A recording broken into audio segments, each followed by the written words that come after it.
This snake looks very beautiful with its striking colors, but in the wild, bright colors like these are often not just for beauty, they are a warning.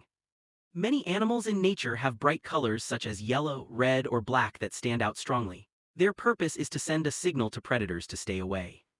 This defense strategy is known as aposematism, a warning coloration that indicates the animal could be dangerous or even venomous. When predators see these color patterns repeatedly, they learn from experience and choose to avoid them. That's why some snakes don't always try to hide. Instead, they display their body colors clearly. In the wild, beautiful colors don't always mean safety. Sometimes it's nature's way of saying, stay away.